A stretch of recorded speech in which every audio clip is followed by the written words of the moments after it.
He refuses. Who's the grounded spirit? Because you said there was a grounded spirit downstairs in the stable area. I feel that this is this butler man. Right, okay. But I feel also, I'm not really certain about the man that was doing the shoes and the boots. I'm not sure at this moment whether he's another that's grounded or whether he's here a lot in visitation. Okay. Because you gave his name as Robert Wilde. There's two Roberts. Okay. There's two Roberts here. You're sure of that? That's definitely... Yes, there's two Roberts here. Okay. Let's move on. Again, while we were here, I mean, how I know we're. How is Are we all feeling all right? Everybody feeling okay? Well, Kath actually admitted to me just after I spoke to you that she said that she saw the same as I did. I saw it, but I thought it was calm with a torch. Well, that's what we saw. I haven't got a torch. We were down, we saw someone going across. Andy, Yeah. you saw it. Yeah, I did. We thought it was you. That was like a I thought light it was as 12, well. that's when we signed up. I Yeah. have no torch, so I can't.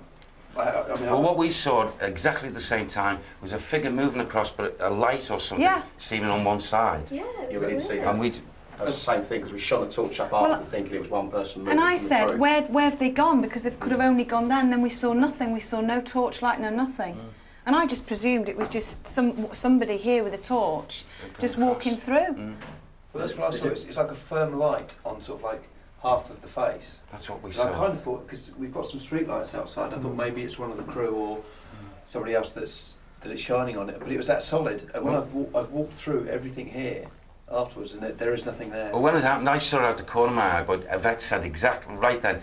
Look at that up there, it's Kieran, did you see that? Someone just walked across, and it was like a light on the side. Well, it was like somebody sticking their head out of a door, and it was like, to me, it looked like somebody had put a torch, and it shined up the face, but you couldn't tell who it was. This window.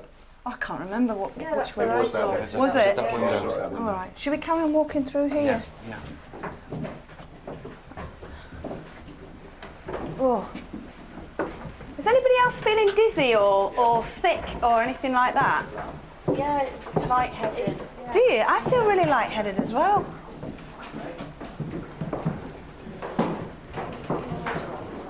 I know the floors are really uneven. Do you think that's what's making us feel a bit lightheaded? Yeah, I definitely think it could be that, yeah, because it's really disorientating, it's claustrophobic.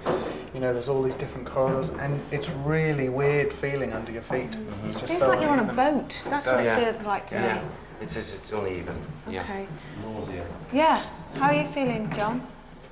Some of the stuff they're picking up on, I think, is absolutely fascinating, particularly this Reverend Henry asking Robert Wilde to come over to him as though he shouldn't be, as Derek says, a grounded spirit. Also, a couple of other things, actually, I want to pick up on with Richard Jones. The first of those that we haven't really discussed is when they were doing the Ouija, this name, Lee, appeared to come up. Now, do you remember he said there were two other letters to this, so it would be a four-letter word? That's right, yeah.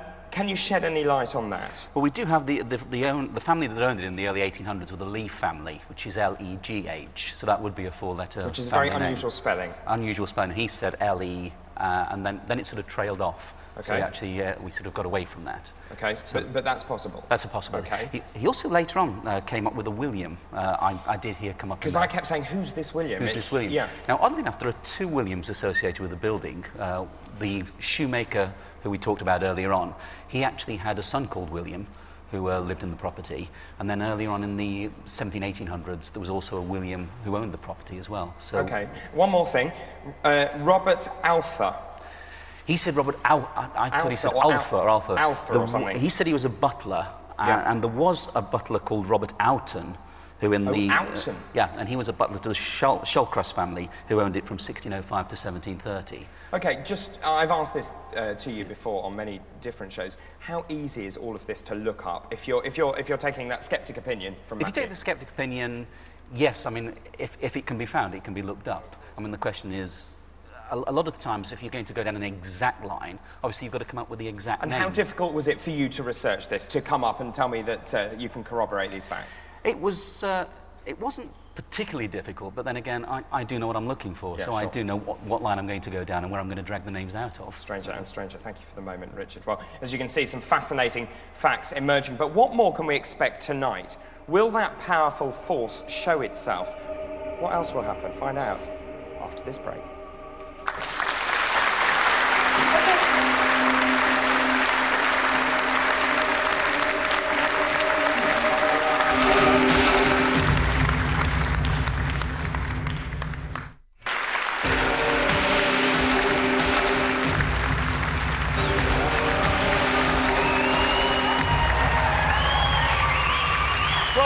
to Most Haunted Live. Now, our command centre here is in central Manchester, but the investigation team are at Staircase House.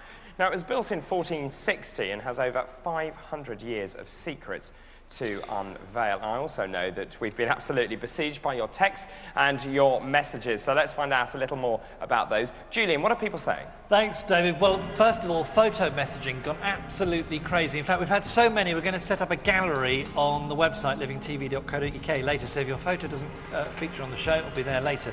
And let's look at some that have come through. Here's the first one. Amanda and Craig from Barwell said the lights in their hallway dimmed by themselves when the show started, and that is their hallway there. Thank you for that picture. Pam from Southport took this picture at her sister's house. Is this an orb or an apparition? That's spooky, isn't it? Thank you, Pam. That's good in Southport. This one's from Robin Chesterfield. Is that an orb in his curtains? There we are, on his mobile phone. Mandy from St Anne's asked spirits to appear and got this photo. And you can see the spots there on that picture there. And Ian in Rain Hill asks, is this an orb? And there it is there. Send your pictures to that number, 07725 203 049. Emails very busy as well. Thank you very much, Steve, for getting in touch via the website, livingtv.co.uk. Sean from Felixstowe says that he went to his bathroom only to see a thin mist descend and then his shower turn itself on by itself. Is that spooky? And Mandy from Leeds keeps hearing a knocking sound upstairs in her house, even though she knows she's the only one at home tonight. She thinks tomorrow night's going to be really spooky, by the way, as well. Thanks for the message. Now, the competition. 2 winners tonight. The prize is a pair of tickets for both the winners there. 2 VIP tickets to Most Haunted Live at Halloween, and then again in early December on the final night of both those shows. It includes travel, accommodation, and the opportunity to meet members of the crew, plus a signed, plus a signed copy of the new Most Haunted official behind-the-scenes guidebook, which is just out as well. 10 runners-up, so as runners-up as well, receive a copy of the new Most Haunted Live 3 on DVD there. So here's the question. Where did the last Most Haunted Live show come from? Was it A, Windsor, B, Wakefield, or C, Warrington? Now, if you think you know, dial now 09015 339910, or if you're a digital satellite viewer, press your red button right now on that remote control. You've only got until 11:30 to do this, so you really must get in touch straight away. Costs £1 to get in touch.